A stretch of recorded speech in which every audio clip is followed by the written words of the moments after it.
अस्सलाम वालेकुम। Welcome to class number 2। जैसा कि आप लोगों को पता है कि हम 3 मेन टूल्स पे काम करेंगे, एडोब फोटोशॉप, एडोब इलस्ट्रेटर और आर्टिफिशियल इंटेलिजेंस।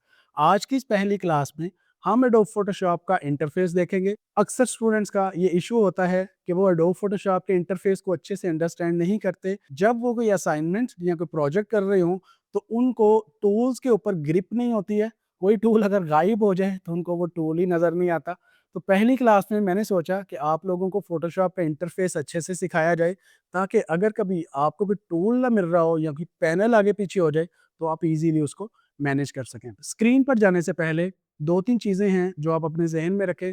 अगर थ्रू आउट द कोर्स कोई भी आपको प्रॉब्लम हो, कोई आपका क्वेश्चन हो, कहीं पे आप फँस जाएँ कि कोई चीज़ आपको समझ नहीं आ रही, नीचे मेरा पर्सनल व्हाट्सएप मौजूद है, यूट्यूब चैनल का लिंक भी मौजूद है। आप किसी भी वक़्त मुझसे कॉन्टैक्ट करके क्वेश्चन्स पूछ सकते हैं। तो चलिए स्क्रीन पर चलते हैं और देखते हैं एडोब फोटोशॉप का इंटरफ़ेस। फोटोशॉप ओपन हो चुका है।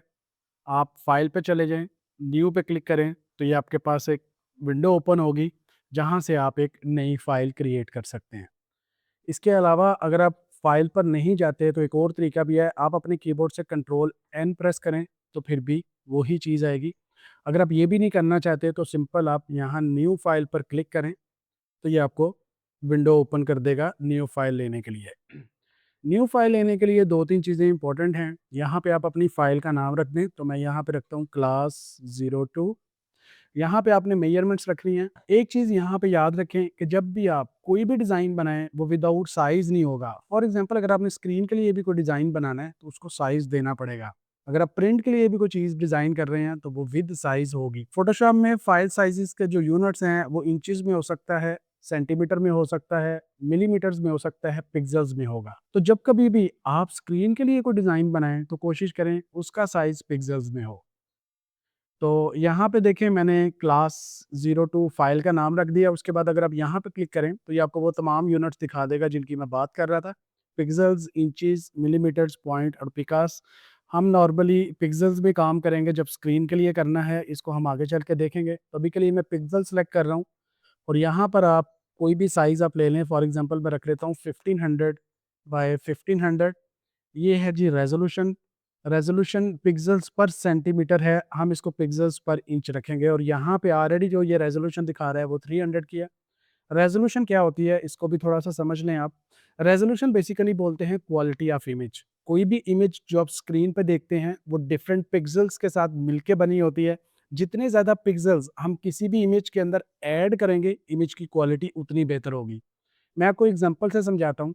आज से कुछ साल पीछे चले जाएँ तो हम लोग मोबाइल लेते थे और हम कंपेयर करते थे अपने दोस्तों के साथ कि मेरा मोबाइल 6 मेगापिक्सल है, उसका मोबाइल 8 मेगापिक्सल है और फिर एक नया मोबाइल आ गया जो 12 मेगापिक्सल्स का था। बेसिकली उसके अंदर गेम ही ये थी कि आप जब उस कैमरे से इमेज बनाएँगे तो वो कितने ज़्यादा पिक्सेल्स को इंक्लूड करके आपकी इमेज बनाएगा और उतनी क्वालिटी उसकी बेहतर होगी। तो बेसिकली इमेज की रेज़ोल्यूशन को मेज़र करने के लिए हम देखते हैं कि एक इमेज के अंदर उसका जो 1 इंच का एरिया है उसमें कितने पिक्सेल्स हैं। तो जो स्टैंडर्ड साइज़ है वो 72 पिक्सेल्स है।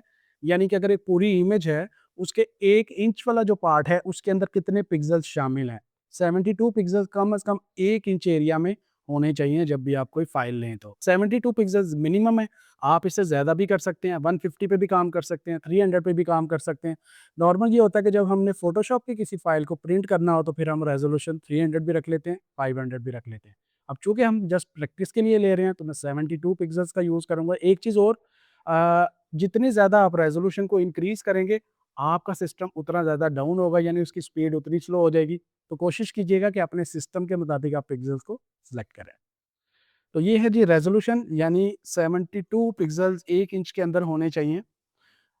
कलर मोड हैं जी आरजीबी और सीएमवाईके। इसको भी थोड़ा-सा मैं एक्सप्लेन कर देता हूँ। 2 तरह के कलर्स जो हैं वो हम अपने सॉफ्टवेयर्स में देखेंगे, सीएमवाईके और RGB. RGB colours basically mobile screens, computer screens या किसी भी तरह की कोई स्क्रीन है, वहाँ पे आरजीबी कलर्स का यूज़ किया जाता है। स्क्रीन पे आप जितने भी कलर्स देखते हैं, ये आरजीबी कलर से मिलके बनते हैं, यानी रेड, ग्रीन और ब्लू। इसी तरीके से अगर आप किसी प्रिंटिंग प्रेस पे चले जाएँ, तो वहाँ पे आप देखेंगे कि एक प्रिंटर के अंदर 4 तरह के कलर्स यूज़ किए जाते हैं, सियान, मैजेंटा, येलो और ब्लैक।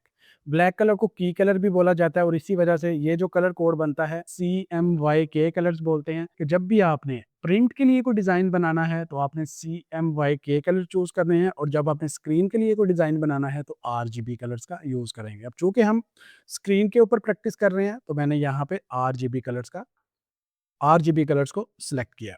यहाँ पे आप 6 बिट पे काम कर लें, कोई मसला नहीं है, इसको आगे चल के हम मज़ीद देखेंगे। बस अभी के लिए इतना काफ़ी है। आप क्रिएट करें, तो ये देखें आपके पास एक स्क्वायर विंडो ओपन होगी। तो सबसे पहले हम इनके पैनल्स को देखते हैं। जो सबसे ऊपर आपको ये वाली बार नज़र आ रही है, इस बार को हम बोलते हैं मेन्यू बार। ये जो आपको एरिया नज़र आ रहा है, इस एरिया को हम बोलते हैं प्रॉपर्टी बार। यानी जो भी टूल हम यूज़ करेंगे, उस टूल की जो प्रॉपर्टी होगी, वो यहाँ पर हमें दिखेगी। इसी तरीके से ये वाली जो बार है, ये सारे टूल्स हैं हमारे। ये वाली जो आपको विंडो दिख रही है, ये आपको जो एक छोटा-सा बॉक्स दिख रहा है, ये बेसिकली विंडोज़ हैं। आप एक से ज़्यादा विंडोज़ पे भी काम कर सकते हैं। ये बिल्कुल वैसा ही है जैसे क्रोम ब्राउज़र आप जब खोलते हैं, तो उसके अंदर आप डिफरेंट विंडोज़ खोल के डिफरेंट काम कर रहे होते हैं। तो यहाँ पर भी यही है कि आप एक टाइम के ऊपर 2, 3, 4 विंडोज़ पर भी काम कर सकते हैं। अक्सर ऐसा होता है कि जब 2, 3, 4 प्रोजेक्ट्स इकट्ठे चल रहे हों, तो हम यहाँ पर अलग-अलग विंडो ओपन कर लेते हैं। अब चूँकि हम एक ही फ़ाइल पे काम कर रहे हैं, तो आपको यहाँ पे सिर्फ़ एक ही विंडो दिख रही है जिसका नाम है क्लास 02, जो भी हम सेट करके आए हैं। ये वाला जो आपको व्हाइट एरिया दिख रहा है, ये बेसिकली हमारा कैनवस है। आपने ये वर्ड याद रखना है, कैनवस। मैं जब भी ज़िक्र करूँगा कैनवस, तो दैट मीन्स कि वो हमारा वर्किंग एरिया है जिसके ऊपर हम काम कर रहे हों। अभी ये वाली जो चीज़ें आपको दिख रही हैं, इनको हम थोड़ा मिनिमाइज़ करते हैं। हम सिर्फ़ वो चीज़ें यहाँ पे रखेंगे जिनकी हमें ज़रूरत है। आपको ये 2 एरोज़ दिख रहे हैं यहाँ पे। एरो के साथ ये जो बारीक सी बार आपको दिख रही है, आप इस बार पे क्लिक करें और क्लिक करके आप इसको ड्रैग कर लें। ये मैंने लेफ़्ट क्लिक किया है। जैसे ही मैंने इसको बाहर निकाला, तो ये देखें यहाँ से वो पूरा पैनल उठ के यहाँ पर आ गया। अब जब ये पैनल यहाँ पर आ जाएगा, तो आप इसको क्रॉस कर दें यहाँ से। तो देखें अब वो पैनल सारा ख़त्म हो गया। अब मैं सिर्फ़ वो वाली चीज़ें यहाँ पे लेके आऊँगा जिनकी मुझे ज़रूरत है। तो याद रहे, यहाँ पे जो पैनल हमें दिख रहा था वो बेसिकली यहाँ से आएगा। ये जितनी भी चीज़ें आपको दिख रही हैं, ये वो वाली चीज़ें थी जो यहाँ पे हमें शो हो रही थी। तो हम क्या करेंगे, अभी के लिए हम सिर्फ़ लेयर पैनल को लेकर आते हैं क्योंकि हमें इसी की ज़रूरत है। तो देखिए जैसे मैंने लेयर पे क्लिक किया, तो ये फिर से वही सब कुछ आ गया। तो यहाँ पे आप देखिए लेयर कहाँ पे लिखी हुई है, तो ये है लेयर्स का पैनल। हम सिंपल क्या करेंगे, लेयर्स वाले पैनल पे क्लिक करेंगे, इसको ड्रैग करेंगे और यहाँ पर लाके इसको छोड़ देंगे जब आपको ये ब्लू कलर की एक लाइन दिखेगी ये। तो अब मैं इसको छोड़ दूँगा। तो देखिए अब सिर्फ़ यहाँ पर लेयर्स रह गया और बाकी का जो कुछ भी था वो यहाँ पे रह गया, इसको मैं क्रॉस कर दूँगा। लेयर्स को समझने के लिए मैं आपको एक एग्ज़ाम्पल देता हूँ, वो आसानी से आपको लेयर समझ आ जाएगी। आपके घरों की जो दीवारें होती हैं, उसमें सबसे पहले ईंटें लगती हैं। ईंटों के बाद उसके ऊपर प्लस्तर होता है। प्लस्तर के बाद आप उसके ऊपर रंग करवाते हैं। अब होता क्या है कि जो ईंटें होती हैं वो छुप जाती हैं। फिर उसके बाद जो प्लस्तर हुआ हुआ है उसको भी आप छुपा देते हैं। फिर उसके बाद जो पेंट होता है वो आपको दिख रहा होता है। तो ये बेसिकली 3 लेयर्स में काम हुआ। जो सबसे ऊपर है लेयर, वो कौन-सी लेयर है? जो पेंट हुआ हुआ है। उससे पीछे यानी उससे नीचे कौन-सी लेयर है? वो लेयर जिस पे प्लस्तर हुआ हुआ है, और उससे नीचे कौन-सी लेयर है? जो ईंटों की लेयर है। तो आपको ईंटें नहीं दिखेंगी क्योंकि उसके ऊपर एक लेयर है, फिर उसके ऊपर एक लेयर है। फ़ोटोशॉप पे भी बिल्कुल ऐसा ही होता है। अभी मैं एग्ज़ाम्पल के साथ आपको समझाता हूँ। आपने टूल्स को भी नहीं देखना, आप सिर्फ़ ये लेयर का कॉन्सेप्ट समझें। आप ये प्लस के साइन पे क्लिक करें, तो यहाँ से आप एक न्यू लेयर ले लेंगे। मैं अभी एक टूल यूज़ कर रहा हूँ, अभी आपने टूल पे फ़ोकस नहीं करना। मैं यहाँ पे कलर कर रहा हूँ। तो ये मैंने इस लेयर पे इस लेयर को सिलेक्ट करके ये वाला ऑब्जेक्ट बनाया, और अब मैं एक और लेयर ले रहा हूँ जो कि ऊपर आ गई है मेरी पिछले वाली लेयर से, और इस लेयर के ऊपर क्योंकि ये वाली लेयर सिलेक्टेड है, मैं इस लेयर पे अब एक और ऑब्जेक्ट बना रहा हूँ जिसका मैं कलर कर दूंगा ब्लू। तो देखिए अभी मेरे पास 2 ऑब्जेक्ट्स बन गए। अगर मैं इस ऑब्जेक्ट को सिलेक्ट करूँगा तो ये देखिए नीचे वाली लेयर सिलेक्ट हो रही है। अगर मैं इस ऑब्जेक्ट को सिलेक्ट करूँगा तो देखिए ऊपर वाली लेयर सिलेक्ट हो रही है। अब होगा क्या, ये वाला ऑब्जेक्ट क्योंकि ऊपर वाली लेयर पे पड़ा हुआ है, ये वाला ऑब्जेक्ट जो है ये नीचे वाली लेयर पे पड़ा हुआ है। अब अगर मैं इस ऑब्जेक्ट को मूव करूँ और रेड के ऊपर लेके आऊँ तो ऑब्वियसली ये मुझे रेड के ऊपर शो होगा क्योंकि इसकी लेयर ऊपर है। ये देखें।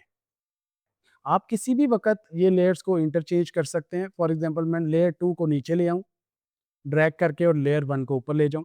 अब अगर मैं ब्लू सर्कल को मूव करूँ रेड की तरफ तो ये रेड के पीछे जाएगा क्योंकि इसकी लेयर नीचे आ चुकी है। बस इतना सा कॉन्सेप्ट है, कोई मुश्किल नहीं है इसमें। आप ये लेयर्स को थोड़ा-सा अंडरस्टैंड करें क्योंकि अगली क्लास में लेयर्स के ऊपर ही हम काम करेंगे, जो भी चीज़ हम ड्रॉ करेंगे। वो हम लेयर्स के अकॉर्डिंग करेंगे, लेयर्स के बगैर हम कभी भी काम नहीं करेंगे। तो आपने इस चीज़ को समझना है कि जौन सी लेयर ऊपर होगी उस पे जो भी डिज़ाइन बना होगा वो टॉप पे दिखेगा, जौन सी लेयर नीचे होगी उस पे जो भी डिज़ाइन होगा वो ऊपर वाले डिज़ाइन के पीछे दिख रहा होगा। आज की एक बेसिक सी क्लास थी, उम्मीद है आपको ये क्लास समझ में आई होगी। अगली क्लास में मिलते हैं दोबारा। Thank you.